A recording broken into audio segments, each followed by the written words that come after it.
Welcome to the Being Known podcast with my friends, Dr. Kurt Thompson, MD, and Amy Cella.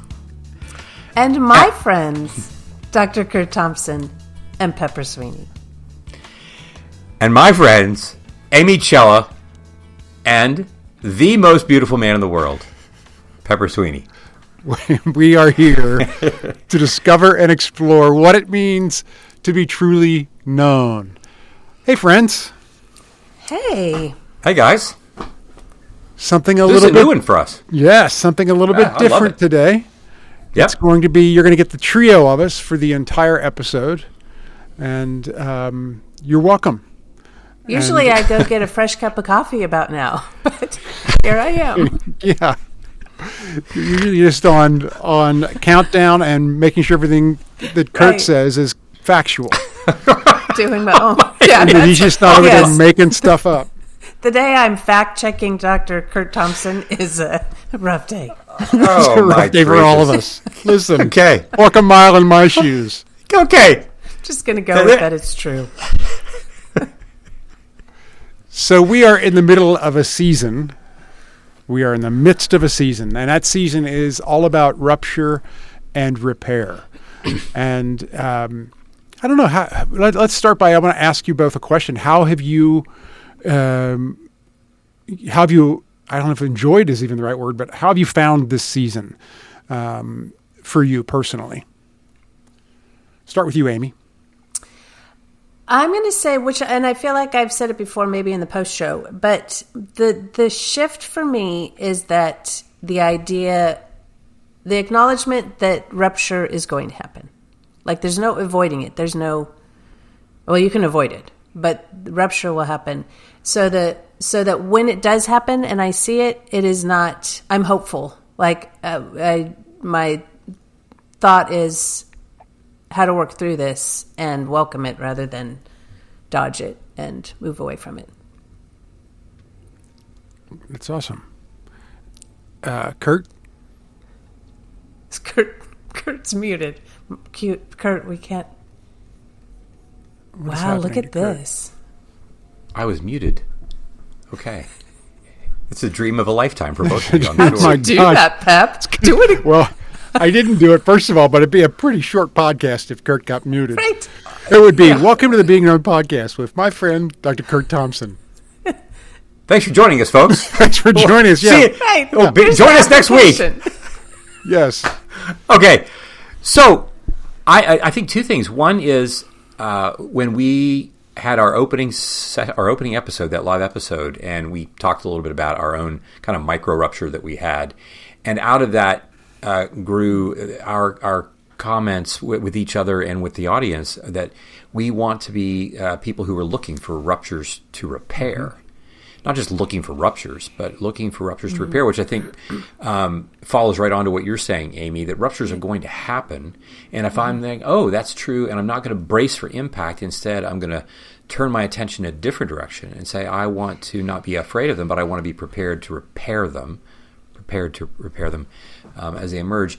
And I think the other thing that has been happening for me is as I've been traveling and speaking in places, people have been listening to this series and have been expressing in many different ways, in many different venues, how much this series has meant for them.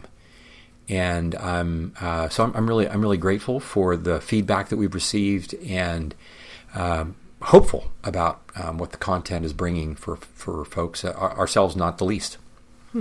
Yeah. For me, I think it comes down to paying attention to what you're paying attention to. And, we do a season on beauty, and I'm just noticing beauty everywhere. And I'm looking for it, right? We do a season on trauma and, unfortunately seeing, working on those things. And we do a season here on rupture and repair. And I'm probably more aware of when the ruptures are happening. And then I'm also actively trying to repair. And yeah, so it's the subject of mind, and so I'm finding it helpful. I'm finding it helpful in that way. Yeah. So today we are going to be talking about the rupture of caste, the repair of a lifetime.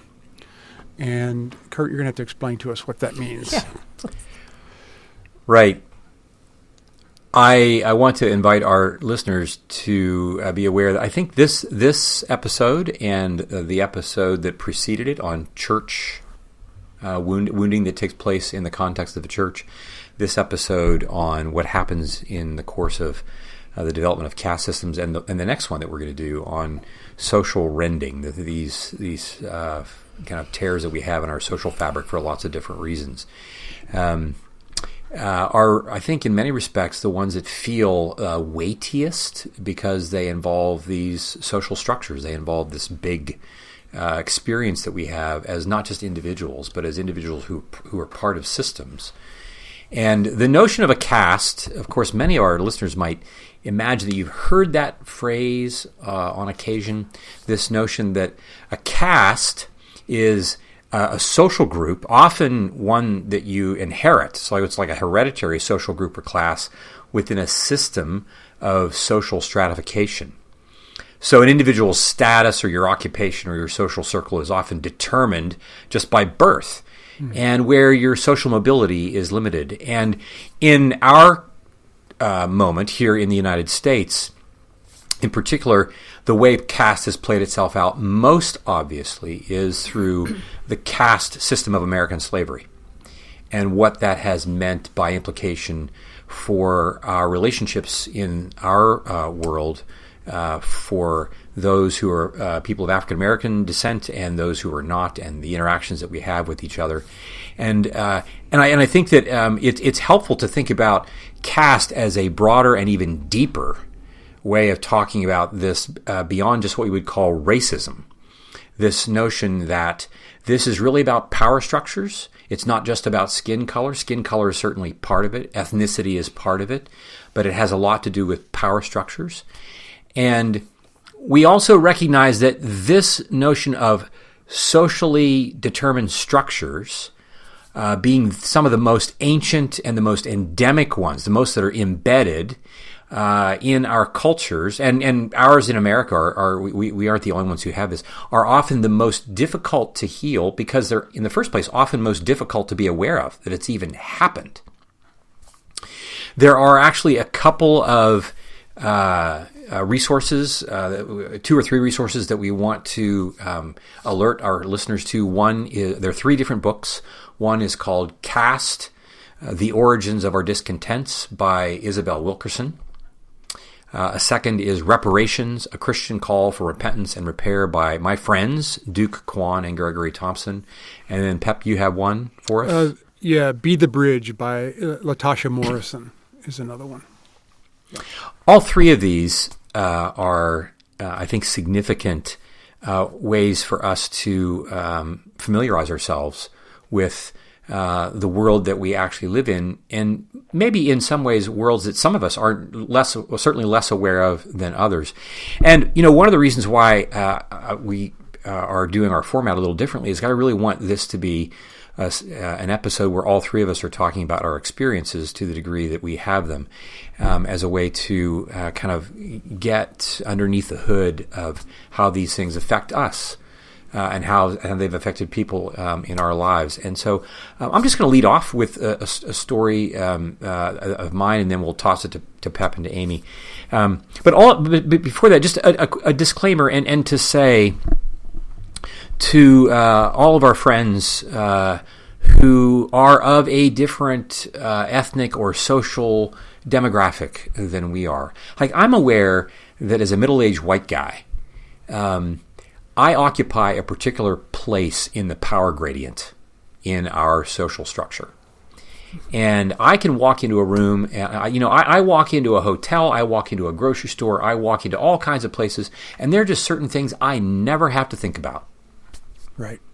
That my African-American friends, my Hispanic-American friends, my Asian-American, they're thinking about them all the time. Right. And many of our Anglo-American friends are really unaware of what we're even talking about because we don't know what we don't know. But I just want to say that in some respects we might say, well, gosh, what's a white guy doing talking about these kinds of things? Mm-hmm. And I want to say, we need to be talking about these kinds of things because this is the kind of rupture that it's big and it's deep and it's long and it's old and so forth. But it is also something about which we can be hopeful because of the gospel. Not because, like, I'm so smart, because I'm so honorable, or because I'm so virtuous, because I'm not, but because of Jesus. And so I grew up in this little town called Mount Pleasant, Ohio, and formed in the early 1800s, not long after Ohio became a state in the Union. And 800 people in my town, no stoplights. And even in this little town, where there are, like, the vast majority of our 800 people population, we were mostly all Anglo-Americans, Northern Europeans for the most part. And there was an African-American part of town where the African-American folks in our town lived. Now, growing up, you don't, this is all that one knows. But I was aware, because I grew up in this evangelical Quaker community. And it turns out that in my town, there were 5 Underground Railroad outposts in my town. There was an abolitionist newspaper in my town. And these were things that we heard about. And the sermons that I would hear on Sunday morning from our Quaker pastor included sermons about justice and mercy and racism and so forth and so on. And he was an exemplar in building bridges with folks in our town. And so I, from the time I was young, was kind of immersed in this awareness that, there is a difference here. Even as a young kid, it's being drawn to my attention. While at the same time, growing up in a family where I heard comments made about African-American folks. Yeah. I'm like, that doesn't feel quite like what we heard on Sunday morning. This feels, I'm uncomfortable with how I'm hearing you talk about things. And so I'm also aware then of something else that happened in our particular town, because most of the people that lived in my town, it was called Mount Pleasant for a reason. Because it was on a big hill in this hill country of eastern Ohio, and it was surrounded by other towns that were in the valleys, literally. And in these other towns lived any number of different ethnic demographic groups from Eastern European countries. Czechoslovakian, Polish, Hungarian, most of whom were Catholics. Right. And this became, like, at the same time that I'm hearing about the gospel from other folks in our town, where most of them were like Scots. Most came from Virginia and North Carolina. They didn't come from Hungary. They came from Britain. They came from Scotland, or the Irish were living in the valleys as well. There was this felt sense of othering of these other groups. And I just have been for the longest time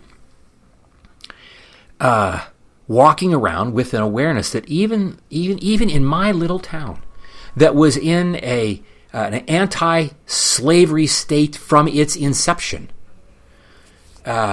even there, this kind of a thing was happening. We would have these quarterly. There were 6 churches in it. Like, what's a town of 800 people have? Like, we got 6 different churches, and every quarter we would go to different churches, and we all knew that we loved on the quarter that we would go to the African American Baptist Church, because that's where we would worship, where people actually know how to worship. And then I was just really aware of, like, but then we all go back to our segregated spaces, which is very strange for me. And so I think to this day has kind of evoked this thing in me that has just been not that easy to live with. And a longing for my African-American friends and neighbors to not be in this space that I felt and sensed even in my little town. Yeah. Yeah. I grew up in northern Kentucky, and interestingly enough, the area not far from where I sit right now was the Underground Railroad. I mean, the crossing of the river was right here. Like if you read even in Uncle Tom's Cabin, you read that river crossing. That literally would have been within probably a 15-mile radius of where I am right now. The Underground Museum is right across the river. It's marking the place where the crossings took place from people might say Kentucky was a border state, whatever, but crossing from where slavery was legal to where it was illegal, right? And so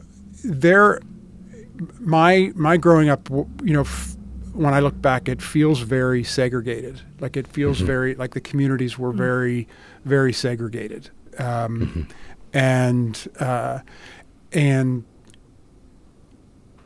whether it was my own naivete or whatever, even back then, there was something that felt wrong about it, and so I would put myself in a lot of different situations to be with people that weren't exactly like me. And and I think that's been something that I've been drawn to for a long time. But I also acknowledge the fact that, like Kurt, what you were saying, here I am. You're a middle-aged white guy. I'm not. I'm a middle-aged white guy also, I guess. You're a young. No, I'm not. No, that ship has sailed. But I I know that in a lot of ways I was born on second base. I was, I had a ghost runner waiting for me, like we used to have when I was born. I was on second base when I was born, and a lot of people that I've met in my life, because they were born into different situations. I just got what you meant by you were born on second base. We're not even at home plate. Weren't even up to bat. Right. So yeah. You mean you got a head start for those of us that don't know? Yes. Yeah. Yeah. I remember I grew up in Northern California that had zero diversity. You were either Protestant or Catholic. We were all white. And I remember in 8th grade we moved to Southern California, and I remember, and there were many colors, and it was like, oh my gosh! I didn't even know. We didn't even talk about that. It was mind blowing. It was like this, and it was fabulous. It was like, oh my gosh, we don't all look the same. Yeah. Well, I know that we've each had our own particular experiences with this, and I know that for each of us, we've talked about this, and that there is a grief that we experience. There's a grief that I experience, and sometimes that grief can lead to feeling so overwhelmed with it that you just don't take action. And what the beautiful thing about the gospel is that there is action to be taken about these things. I do think that there are some things for us to just pay attention to, though, when it comes to this particular item, even in our culture. First of all, certain kinds of ruptures, because of their duration and the depth to which they exist, sometimes are just difficult to perceive. We talk about diseases that are endemic in certain regions of the world, like malaria, for instance. Malaria shows up in certain countries, sub-Saharan Africa, equatorial regions of the world, where it's just so common that people get it and they keep on going. They get sick and they keep on going. It's so common that it's barely recognized, especially where they don't have enough medicine to cure it, because they know that even if they do take an antibiotic, they're going to get it again and again and again. And so it becomes this common thing that's like the water that we drink in some respects. And what's striking about the biblical narrative, and what's striking about what happens with interpersonal neurobiology, what happens with my mind, is this notion that even in biblical stories, you see it from the very beginning. You see these fractures.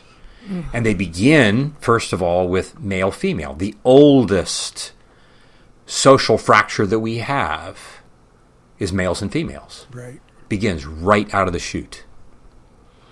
And then we quickly learn in the biblical narrative, we quickly learn about this notion about the Hebrews and the non-Hebrews, right? The Jews and Gentiles. There is this line between which, and we see folks who are still at war about these kinds of things today. And we have all kinds of other track records for this. In our particular setting, we have a significant element with those with whom we've had fractures with African American, but not just with our African American friends. It's with Asian Americans, Italian Americans, Irish Americans. I remember our Hispanic friends. I remember other experiences that people have had in which, you hear stories in this country where, the Irish were in that lower caste, right, in which the Italians were in that lower caste. All these kinds of things that creep into our consciousness and then move away, that we don't even know that this is happening. The African American situation is unique in that slavery plays a particular role that others have not had as formally and as systemically organized. And we see all these things that then happen generationally. It's not just that this was a thing that happened to us, 150 years ago. It is a thing that has downstream consequences, generational trauma. We've talked about epigenetic consequences of this, these kinds of things that I feel, my friends feel things in their bodies that happened 3 and 4 generations ago. And in some respects, it is a reflection of the mind as a complex system. This notion that it only takes a small input to lead to a large output.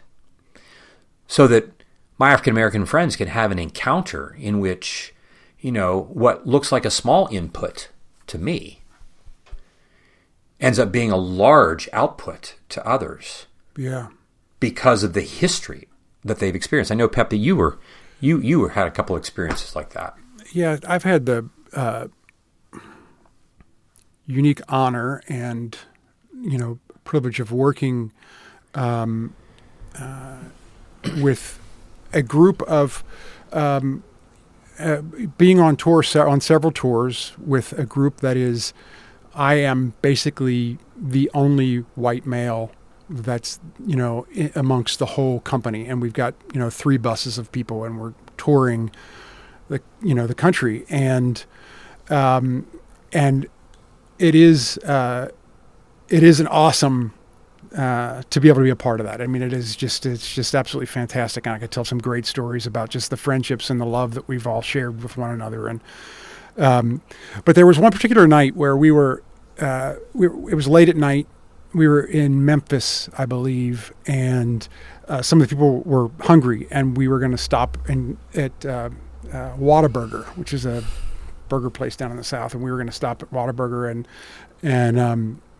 but only the drive-thru was open, and we were in these giant coaches, these giant buses, and so obviously we couldn't go through the drive-thru. So I think it was my idea. I said, let's just walk through it. Let's just walk through the drive-thru.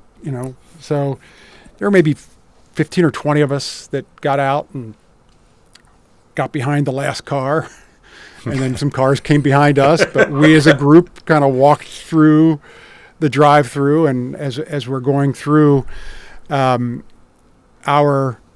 to us, one of our security guys came behind us, and to startle us and kind of make a joke, and he yells out, "Let me see your hands." To which everybody that I'm with, all of which are African American people, men and women, every one of them threw their hands up in the air. And they weren't in on a joke at that They point. were not in on a joke. Right. Yeah, they weren't responding like, "Oh, this is fun. We're going to raise our hands." No. I just kind of turn around with a look on my face like, who's telling me to lift my hands? And as I'm turning around and I see that everybody else's hands are up, it was a moment. I mean, it was like, That gives me chills. a realization of what the people that I was with either had experienced themselves in their lives, or people in their families, or people that they have this generational trauma from that kind of a thing, which was just not my experience with my family and my, so it was just a real eye-opening sort of awakening moment. And then as we, went on and got up towards the front, someone actually did call the police on us. And, who did the police immediately come and talk to, who they figured was in charge of the whole group? And it was me. And I'm like, I'm not in charge here. And it was a real eye-opening moment for me. And like you said, Amy, it gives you chills. I mean, it gave me chills in the moment and just made me really think and start sort of looking at this a little bit deeper and seeing my friends and their experiences with a little bit more open eyes. Right. Yeah. On this in this episode, we for our listeners, we don't have any illusion that we're going to come up with all the answers to all the questions. We're not so much solving problems here as much as we are wanting to acknowledge that we are people who are really serious about wanting to be part of the repair of this kind of rupture, and that we want to be committed to that, living where we are, and that so much of how we it's not just that these kind of caste ruptures are problematic for those who are downstream in the power gradient. They're problematic for the people who are in the upper ranges of the power gradient as well. Because when we are reminded of Genesis 2:25, this notion that the man and his wife were naked and unashamed, if we are going to create beauty and goodness in the world, we are to do so with people who are different than who we are. Yeah. We are to do so with people with whom, yes, there are different power gradients, absolutely. And so what does that mean for me who has the extra power? What does that mean for me? How am I going to be the servant of those? How am I going to steward that power in such a way that creates beauty and goodness in the world for all of those with whom I have connection? And speaking of which, who are those people with whom I have any connection, such that I can begin to practice repairing one relationship at a time, which in many respects, these social ruptures, and again, the memory of rupture, it's not just that something happened to my friend, it's that my friend carries the memory of what happened to his parents and his grandparents and his great-grandparents and so forth in their bodies. How can I, just by doing the work within my own story, to be curious about, where have I been in the middle of this? What am I doing about this? What am I doing not just with my friends who are people of color, but what am I doing even to begin that process of repairing with others? I have a friend an African-American gentleman who I've become very close with in the last 10 years, and a person I consider to be of great wisdom and insight, and he has commented to me that from his perspective, it would be incumbent upon both those of us in the white community to be kind of getting our work together, and those perhaps in the African-American community doing the same, perhaps even before we're eager to get to the point where I really want to make this repair happen really quickly. Not unlike what happens when I've had a rupture with one of you, and I really want to make sure that this happens quickly, because what I'm really about is trying to reduce my own distress, much more than I am interested in the true depth and nature of the rupture so that we can repair it fully. And some of that requires preliminary work that we, in our own particular caste section, are doing to come to terms with, like, what has this been like for me? What has the role been that I have played? And so we need to be doing this work about the repair within our own social structure, and then one relationship at a time, moving in toward having relationships with others individually. Who are those people who are in some kind of a different place from me, with whom I'm practicing doing this? I'm not just going to do this with individuals, however. We also want to be talking about how we do this structurally. We can't talk about individual things without eventually also talking about structural things. One of the examples that we have of this is the Truth and Reconciliation Commission in South Africa in the 1990s. And though some have, commented and reflected on that it was maybe perhaps imperfect in its outcomes, certainly, but the notion of wanting to do something structurally, publicly, socially for the purpose of repairing rupture is a crucially important element for us. And we know that we're not going to tackle all of those topics here today. That's not our purpose in this particular episode. But what we really want to be about is encouraging those of us who are hearing this, in whatever particular caste section you occupy, to hear that we are really serious about this particular rupture. We're serious about the repair of this. We long for the healing of our minds, of our bodies, of our souls. We long for each of us as individuals and for each of us as groups to belong in order for us to fully become who we are intended to be individual. I often say, where I'm going to speak, I don't know who I am until I'm having a conversation with my African American, my Asian American, my Hispanic American brothers and sisters. I don't know who I am if they aren't in the room. Because this is a direct reflection of the first 2 pages of the Bible. If I'm going to fully belong, I have to belong to those people with whom I have great difference. And they have difference from me because I want them to belong to me as well, such that I'm not just being with those who are same. I'm being with those who God foresaw for us to be with in order to create beauty and goodness in the world that He longs to see happen. Yeah. Yeah. So good. I'm like Kurt when you said, we only know ourselves to the degree that there are others in the room, to who's in the room. Mm-hmm. Yeah. And that you said this is our hope, that there is action to be taken. And talk about hopeful, because there is action to be taken. And when we're intentional about first becoming aware of where we are in the power gradient, and then what does that mean for us? Right. And I think when it comes to actions, I think that the 3 books that we've referenced, all 3 of those books provide very concrete examples, opportunities for us to do that work. We don't have a lot of time to go into all that here, but this is the thing, right? This is going to require work.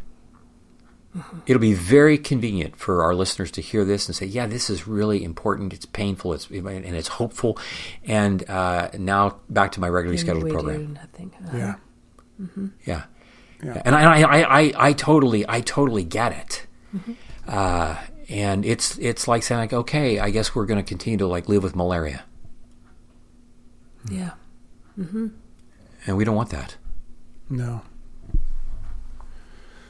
Well, we do have an application this week for you all.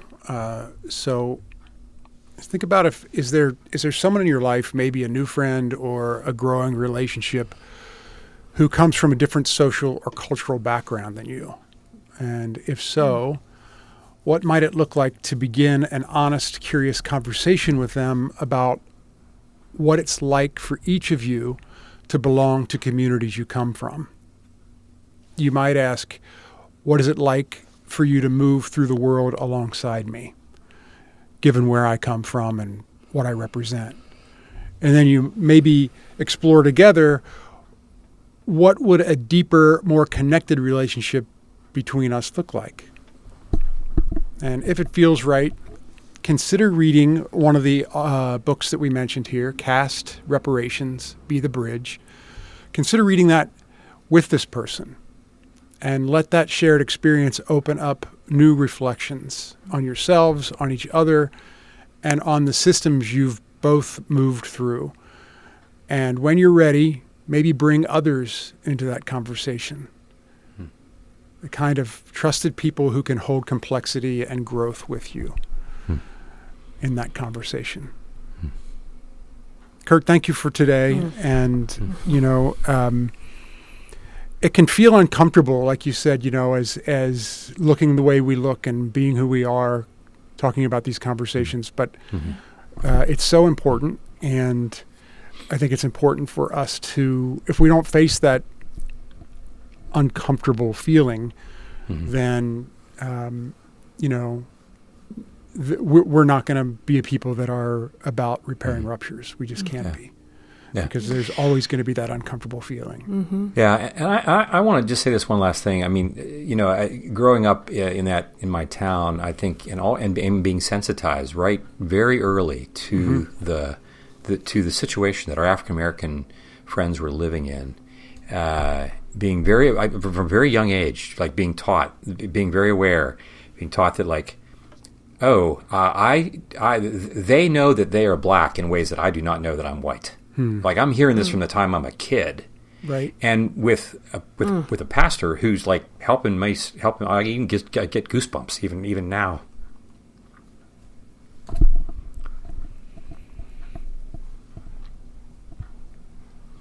And so you're always just so attuned to the grief, and so like you don't want to mess things up. You don't want to make things worse. Right. You don't want to say the wrong thing. You don't want to. And from my African American friends, they will tell you, like, dude, like I don't need you worrying about making mistakes. Like y'all have already made plenty of mistakes. Like you can't do a lot worse. Right. Yeah. Right. What we want you to do is to get in the game. Get in the game, and bring your self-consciousness with you. Bring your worry with you. We name things to tame things, because what we are doing is the movement toward repair. Remember, this is true for all kinds of wounds. The process of healing is always going to be a 3 steps forward, 1 step back, 4 steps forward, 2 steps back kind of a. This is what happens when you cut your arm open. It's what happens when you have surgery. It's what happens when you rehab a shoulder repair. This is all true. And Jesus is not worried about this. Jesus is mostly concerned that we are in the game, doing the work of bringing the mind into a place of integration, bringing our bodies into a place of intimate connection, bringing our communities toward each other in order for us to be these outposts of beauty and goodness in the world that God longs for us to be. Yes. Well said. Thank you, Kurt. That's good.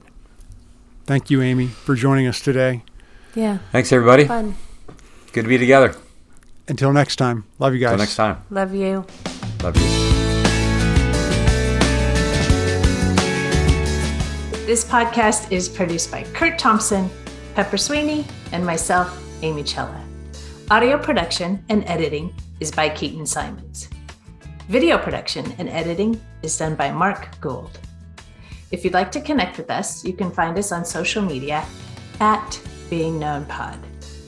If you like this podcast, tell a friend. If you love this podcast, tell everyone you know. And please like, rate, and review wherever you listen. Be well, be known.